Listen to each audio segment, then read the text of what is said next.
Hello everyone, I'm Sherwin and today I'm gonna ask some common question to our one and only the sleeping lung doctor. Hello doctor! Hello, Sherwin. Oh, how are you today?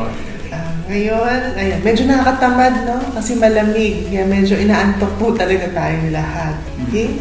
So, ikaw, Sherwin, kumusta ka na? Okay lang naman. Nice and comfy kasi malamig, masarap matulog. Yeah, perfect weather to just sit back, relax. Thank you, Sherwin, na pumayag ka maging ang tawag ito, interviewer ko. Of course, my pleasure. Kasi magmumukha akong ewan pag nagsasalita na ako mag-isa. Sawa-sawa na akong film mag-isa. Oo, sinamahan na kasi. Oo. Sige. Okay. So, for the first question, so how does the lack of quality of sleep affect or impact our overall health?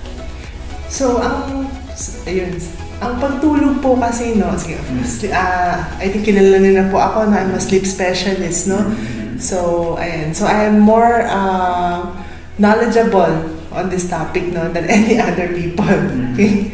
So, how does lack of sleep overall impacts, no, our health, no? Our health and well-being. So, ang unang magiging tanong natin dyan is, why do we need sleep? Kasi kung alam natin why we need sleep, pag wala tayo nung sleep na yan, it will affect nung, if we know, no, kung bakit need natin matulog, yung effects nun ay magiging, yun yung effects nung sa health natin. Nagets niyo po ba? Yes. Sige. Okay. Nawawala lang kami ng konti. So, ayun, ang pag-uusapan natin is, why do we need sleep, no? Yun yung di-discuss ko sa inyo. Bakit kailangan natin matulog? Kasi pag di tayo natulog, ito yung mga magiging side effects natin, which are yung mga health problems, no? So, ito. So, first po, why do we need sleep, no? Sleep is actually very important because sleep conserves our, number one, sleep conserves our energy. Okay? So, according dito sa energy conservation theory natin, no, when we sleep, it allows us it reduces our caloric intake. No? So, according to a research, for 8 hours of sleep, 35 kilocalories ang nasisave natin daily. With their daily sleep, no? So, bakit kailangan natin mag-conserve ng energy? Parang battery. Kasi nagmamahal na pagkain. Kailangan natin magtipid ng energy kasi mahal na pagkain. Opo. So, yun po, no? Kailangan natin mag-conserve ng energy. Parang battery, no? Matutulog tayo, parang na-recharge ka. So, pagkagising mo, full of energy ka na. Okay? So that when we wake up, we'll be able to do the things, no, that we're supposed to do, like, hunt for food, hunting for food, work, earn money, take care of our loved ones, no. So kailangan matulog para ma-recharge tayo for another day, ganun. So conservation, energy conservation. So we can only be recharged. Recharge kapag kumpleto tayo sa tulog. Yeah. So hindi pwedeng natulog ka lang. For example, mga 4 hours, ganyan. Makukulangan tayo, no? Yes. So, energy conservation is very important, no? Kasi pag nagamit na natin lahat ng energy natin at hindi tayo nakapag-recharge, nakapag-conserve, in times of need, hindi na natin ma-fulfill yung ating mga functions, no? So, yun. Okay? So, next, no? Number 2, why do we need sleep? Sleep is important for cellular restoration, no? So, there's another theory here, no, na sleep restores our cell, no? It restores, regenerates our cell. So, sleep allows our cells, yung mga body functions natin, to repair and regrow. Okay? So, ano yung mga nangyayari pag natutulog tayo? Muscle repair, protein synthesis, tissue growth, saka hormone release. Okay? Oh, I see.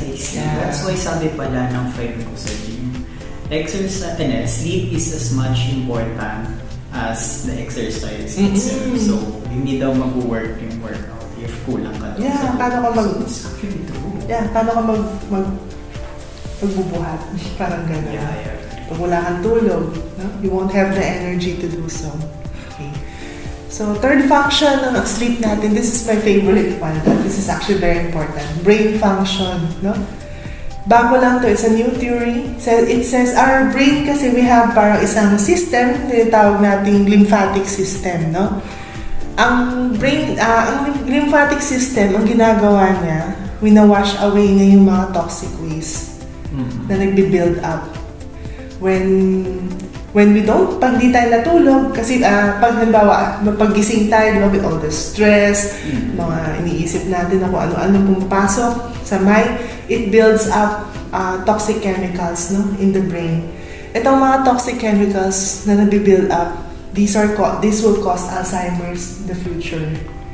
I see. Alzheimer's.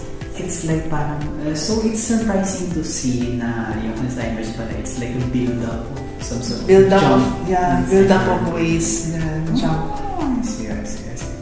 You learn something new every day. Yeah. So, with sleep, ano siya, parang garbage disposal, no? Pag natulog ka, yung lymphatic system natin will function correctly, tatapon na yung mga basura. So, it clears the brain of those waste products. Pero bakit hindi siya gumagana if you are awake? Ba't kailangan sleep ka pa? Yeah, kasi nga, siguro, kasi yung bago lang kasi ito, yung nakita nila. So, siguro kasi if you're awake, you think a lot, di ba? Daming iniisip, daming stress, daming anxiety, no? When we sleep, kasi our cells repair and regrow. Tapos doon nagpa-function yung lymphatic system. So you're saying parang kapag awake tayo masyadong busy yung brain, yung brain function natin. So ano pa lang, FYI, no, yung waste products na yun, parang tawag dyan beta-amyloid. Beta-amyloid, oo. So yun yung namumuo pag may Alzheimer's disease tayo. Parang build up of beta-amyloids in the brain. Medyo common illness din yun. Yeah. So again, also sleep can affect, no, different aspects of brain function, no? Like learning, memory, problem-solving skills, creativity, decision-making, concentration, and focus. Okay? So kung wala kang tulog, you make mag-focus, you make bad decisions in life, cannot learn well, parang kasi clouded yung mind natin kapag wala sa tulog.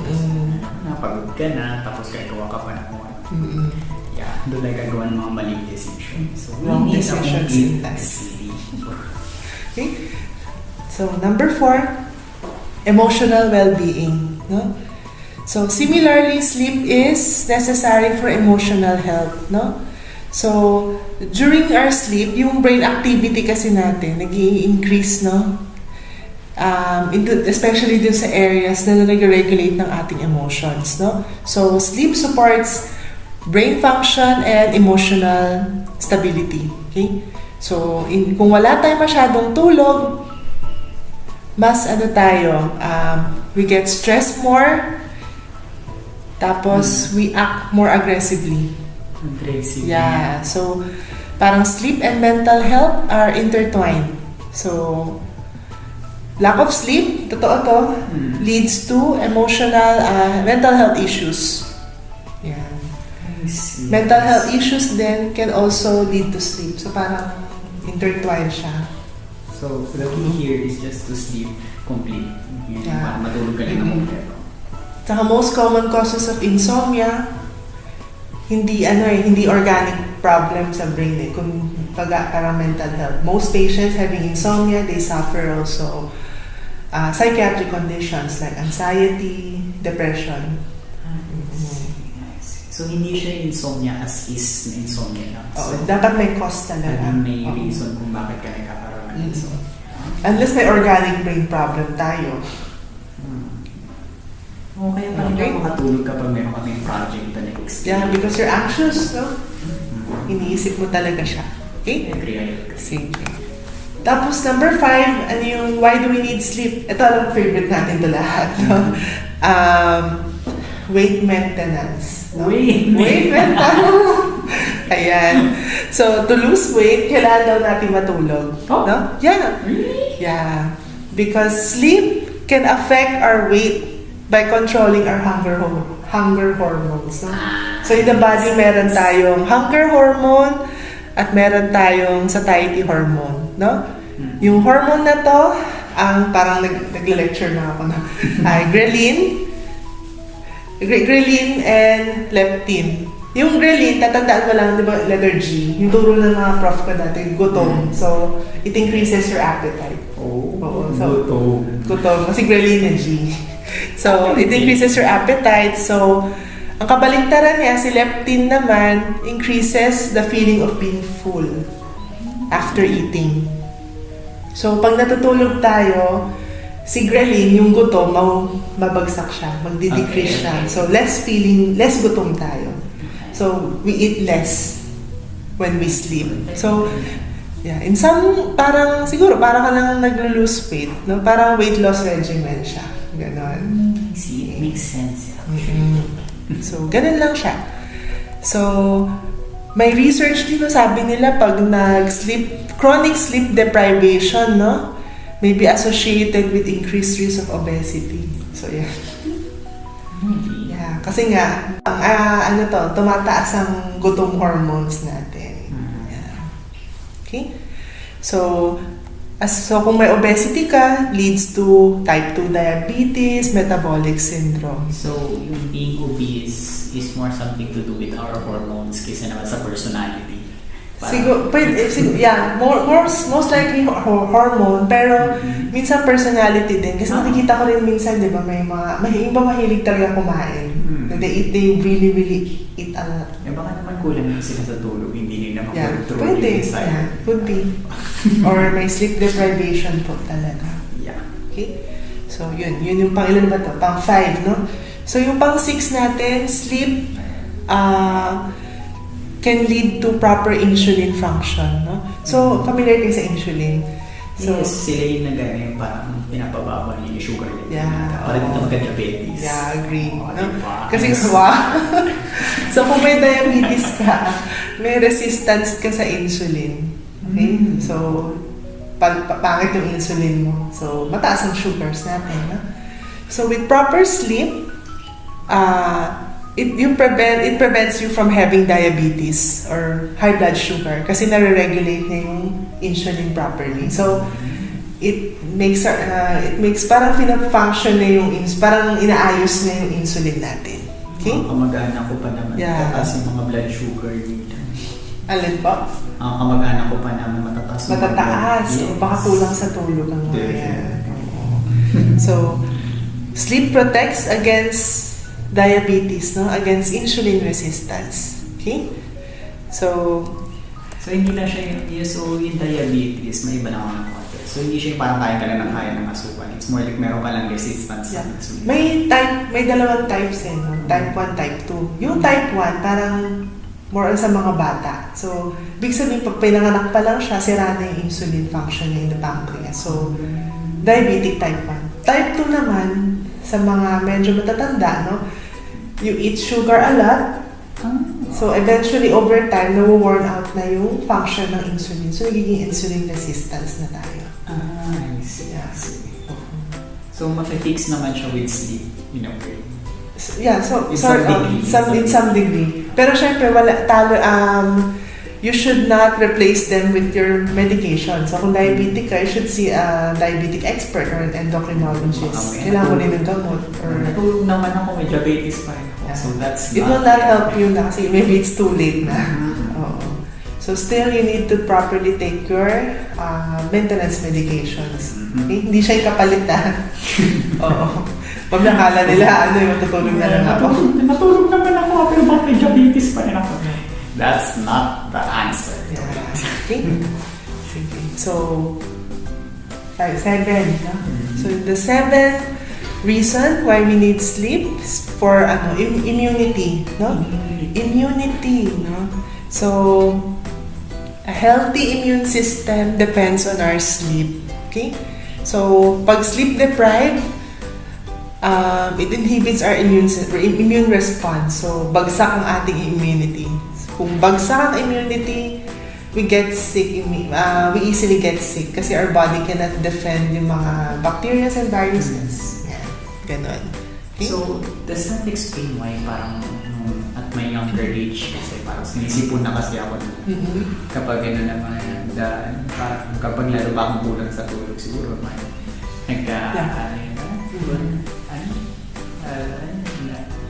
yung hindi ako natulog for 24 hours kasi for your project. So, parang the following day, sipon na. Sinisipon na. So, that explains why. So, ano din no, kung hindi ka natulog, kung may sakit ka, mas mahaba ang tulog mo. Kasi di ba, mas tired ka, gano'n. Kung may sakit ka, di ba? I don't know if you feel that. Kung may sakit ka, parang mas gusto mong matulog. Yeah. Parang nanggaling lang ako sa exercise. So, parang bigat ng katawan. Yung muna po tulog ko naman.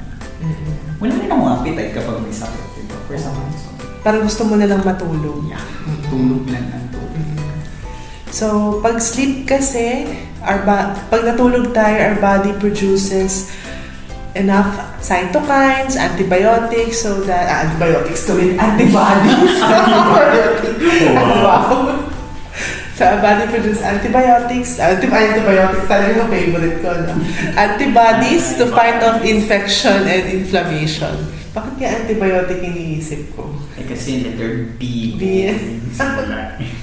So, yun.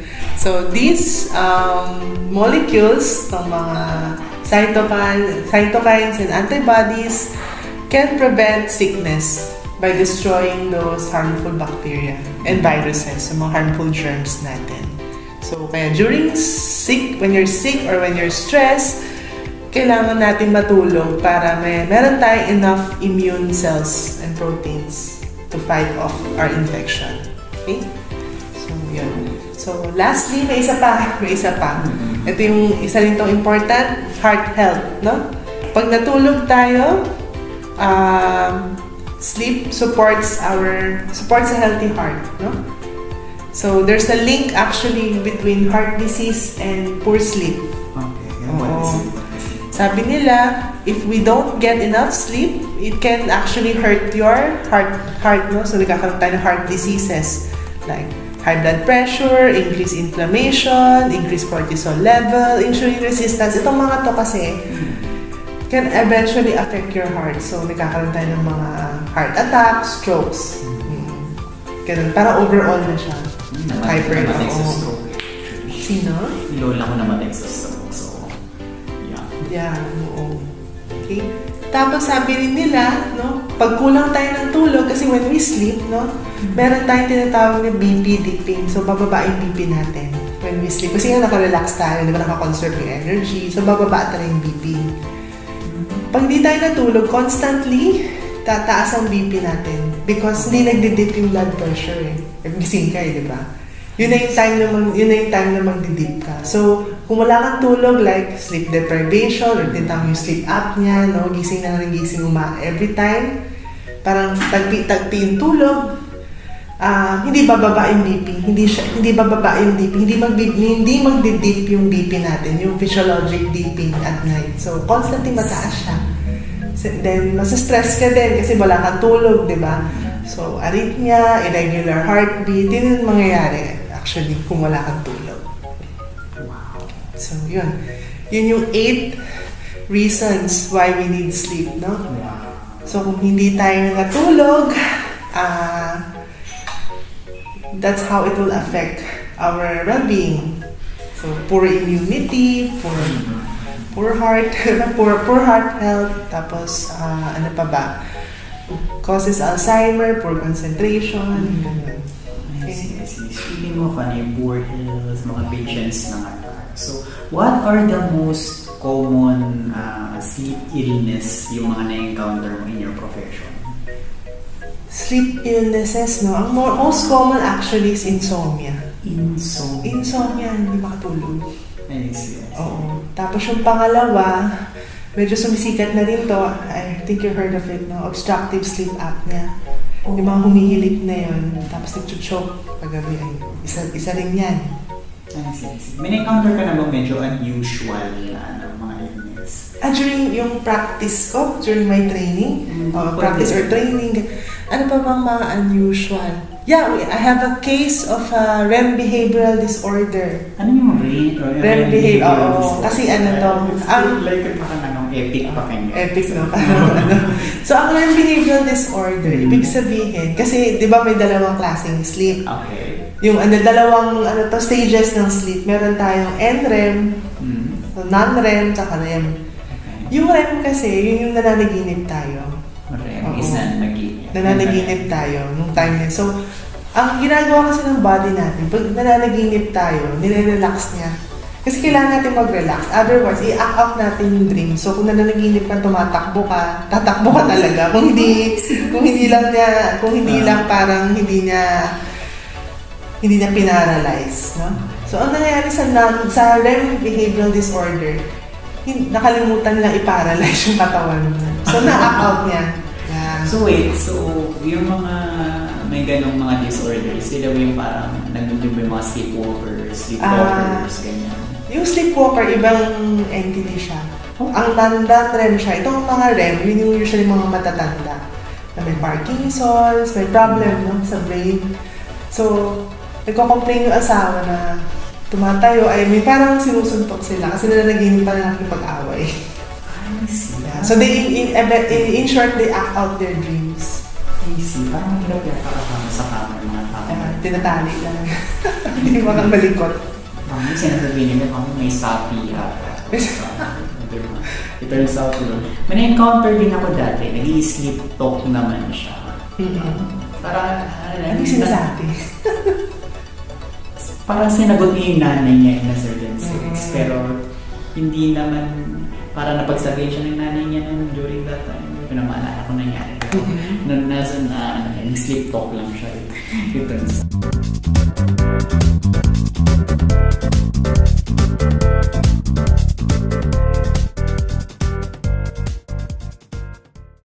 So, we're back. So, with our cup of hot chocolate. Inom po muna. Kasi malamig.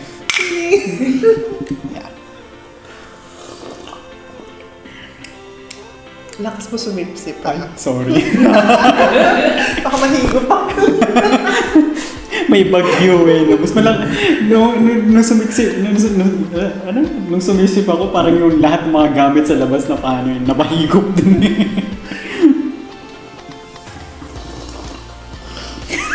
Sorry. Masarap kasi. Yeah, masarap na siya. Balik na natin. Ituloy na natin. Hindi tayo matatapos dito. So anyways, going back to the topic, ito yung most frequently asked questions ng mga madla. So, how many hours should we sleep? Ilang oras ba? How long should we sleep? Yan. Sige. Ang sleeping time po talaga natin, no, it varies no, on our lifespan. Oh? Oo. Sige. Pakita mo yung chart na ate. So it varies on our lifespan. So as we grow older, our sleep will shorten. Pakita yun. Ito yung graph, no? So, ang bata, when we're young, no, when we're infants, we're young, mas mahabang tulog natin, napapansin mo, diba? Yeah. Tapos sa mga infants din, putol-putol. Tulog na lang, tulog yung mga baby. Tapos gigising na lang anytime they want. Anytime they want. So, puputol. Mas yung puputol, they will sleep like, yung 24 hours na yun, kaya nang tulugan nyo ng kung ano-anong time na gusto nila. Kumbaga irregular. And then as we grow older, ano tawag dito, na umiikli yung tulog natin, tapos nagiging, ang tawag natin dito, nasi-shrink na siya to one, length to ng tulog natin. Umiikli siya. Shrinking, and then, nakalimutan ako yung term na yun. Shrink? Hindi, parang live na live tayo, no? Yung parang ano siya, nalilimit na lang siya into one, sa gabi, for example, 8 hours. Na-organize na lang siya. Hindi na siya yung irregular sleep. Yung body clock natin, ino-organize yung sleep schedule natin. So that's the word. Organized. Ang children, they need longer sleep kasi their brain is maturing pa. Okay? Pero bakit? Ano ba kinalaman ng maturing sa longer sleep? Kailangan niya ba ng more energy? Siguro more energy, makapag-develop. mas mag-develop yung brain. Ayun, kanina sinabi ko nga pala, cell growth and development. Yeah. Yun. Okay? So, yun. So, kaya po, please do not force yourself to sleep. Why? Ha? Why? Hindi, kasi ang napapansin ko sa mga patients, sabi niya, kulang pa po yung tulog ko, 10 hours na po ko natulog. Parang 7 hours na lang po kailangan natin eh. For example, for a 30-year-old person, no? Sinasabi niya, ang ikli po ng tulog ko. Okay? So, makikita natin dito sa graph, yun yung papakita ni Catherine. So, newborn, ang appropriate recommended sleep nila 14 to 17 hours. 14 to 17 hours. Yeah. So wait, Newborn na. Tapos kung infant, 12 to 15. Toddler, 11 to 14. So mahaba talaga. Preschooler, 10 to 13. School-age children, 9 to 11. Wow, 9 to 11. Anong 9 to 11? Literal gumigising namin. Naalala ko sa school, 6 hours lang ang tulog namin. Actually, school age, mga children are sleep deprived. Totoo yan. I see. Marami sa classroom, particularly sa first period ng class namin. Lahat kami, and I am not even exaggerate. Ang gising lang sa amin doon is yung hyperactive naming valedictorian. Tapos, samantalang 90% ng mga students sa classroom na yan, hindi ko minimension na boring yung lecture ng teacher namin na, ay, boring talaga ang lecture ng teacher namin. I'm telling you. So, yun na nga. Hindi naman siya boring. Maybe, pero yun na nga, since bagong gising lang kaming lahat, kulang pa kami sa tulog. I don't know how, pero nalampasan namin ang high school. So, yan. 9 to 11. So, I'm sure baka sleep deprived yung mga bata ngayon. Teen, ano ba yung sabi dito? 14 to 17 years old, 8 to 10 hours. Tapos, appropriate na po ang 7 hours. Young adult, ito yung mga usual na clients ko or patients ko, no? Okay. Young adults and adults, 7 to 9 hours lang. Appropriate na ang 6 hours. So, yung sinasabi ko na huwag niyong pilitin kung hindi kaya. Yung mayroon akong patient kasi na adult na siya, siguro ang 30, gusto niya matulog ng 10 hours. Sabi ko, hindi talaga magagawa yun. Kasi physiologically, hanggang 7 to 9 hours lang tayo. 6 hours na is okay na eh. So, 8 hours of sleep is hindi siya accurate. Sabi nila 8 hours of sleep, pero 6 hours is okay na. Okay lang naman. Okay lang naman. You don't need to force yourself kung ayaw talaga. So, 6 hours is okay. I see, May mga I see. people talaga na short sleeper. So, mga less than 6 hours lang. Saka umikli na rin ang tulog natin ngayon because of social distractions, no? Cell phones, artificial light. It triggers our brain kasi na magigising tayo. Kaya pinagbabawalan nila yung cellphone talaga 2 hours bago matulog. Wow, 2 hours bago matulog? Yeah, 2 hours. 1 to 2 hours bago matulog kasi nga, dapat ready ka na. Samantalang yung mga bata nga, hindi sila makatulog kapag hindi nila katabi ang phone nila sa kama. Definitely. Okay? So, yun. Tapos yung isa pa, yung sinasabi mo yung school-age children na sleep deprived, no? Yeah. Ang ano namin, yun yung pinag-delect. May na-attendan akong lecture, no? Sa isang pedya. The reason na sleep deprived ang mga bata is because masyadong maaga ang school time. Yeah. Ang physiologically kasi, when we're younger, pag mas bata tayo, like for example, mga 20s, no? Or sige sabihin natin, 18 to 20, mga ganun. We have the tendency talaga to delay ourselves to sleep. Delayed tayo. So meaning we sleep late and then we wake up late. So natural lang talaga yung Natural siya. Mas delayed. Meron tayong delayed phase talaga when we're young.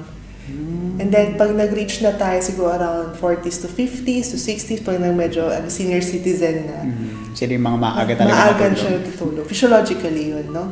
Nice. So, naalala ko talaga nung bata pa tayo, nung high school, di ba, aga ng gising, 7:30. So, talagang wala. Sleep deprived. Actually, simula ng class natin before is 7:15 actually sa school namin. So, I think nag-a-apply rin yata siya sa ibang school dito sa Philippines. So, I mean, kung magpe-prepare ka pa, i-consider mo yung breakfast, i-consider mo yung biyahe, yung Travel maligo, bihis, ganyan. So, kailangan mong gumising na mas maaga pa kaysa sa 7, mga 5:30. Yeah. Natutulog ang mga bata, mga 12. Yeah, hindi nila kaya matulog ng maaga kasi physiologically, delayed talaga sila. I agree. Pero hindi pa rin, ang masaklap kasi dito, hindi nakikinig yung school sa mga studies na yan. So, I can't blame the students. I can blame the Siguro school reason itself. din is safety. Safety. Siguro, kasi pag late umuwi, sabihin natin 8 o'clock, 9 o'clock. Okay. Medyo dangerous din ng streets, di ba? Sa bagay. Baka sa yung mga bagay. kidnappings and Ay, oo. Nauso yung mga kidnappings dati, lalo na sa mga bata before. kaya siguro gusto nila maaga na kaagad. I mean, it does help. Di ba? Wala tayong magagawa. Ganun talaga. Pero buti na lang online na yung class. So, marami sa mga class. Nakapajama pa. If anything, yun yung advantage ng younger generations ngayon.